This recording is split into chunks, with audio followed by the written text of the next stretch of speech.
সারাদিন রোজা রাখার পরে একজন রোজাদার যেমন ইফতারি সামনে নিয়ে অপেক্ষায় থাকে, আল্লাহর হুকুমের অপেক্ষায় কখন আজান দিবে, ঠিক আমার সামনে হাতেম আলী কাকা ডিম নিয়ে বসে আছে, কিন্তু খাওয়ার অনুমতি নাই, কারণ নিজেই নিজেকে বাধা দিচ্ছে।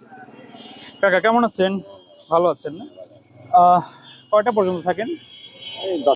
কাকার সাথে বসে আমি বেশ কিছু সময় কথা বললাম।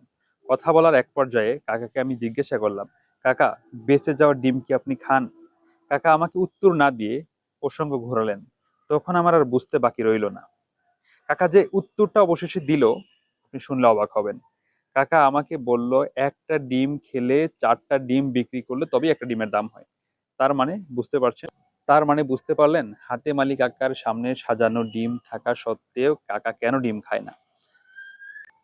গল্প দীর্ঘ হতে থাকলো হাতেম আলী কাকার সাথে দীর্ঘশ্বাস। ইফতার পর থেকে 10টা পর্যন্ত সবগুলো ডিম যদি বিক্রি করতে পারে তবেই 300 থেকে 350 টাকা থাকে। তাহলে বুঝতে পারছেন জীবন সংগ্রাম কাকে বলে।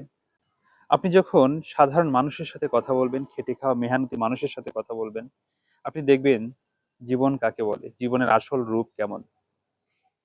আপনার নিজের জীবন সম্পর্কে, আপনার ব্যক্তিগত জীবন সম্পর্কে ধারণাই বদলে যাবে। মানসিক শান্তি পাবেন, ভালো থাকবেন, মানুষের কথা শুনুন।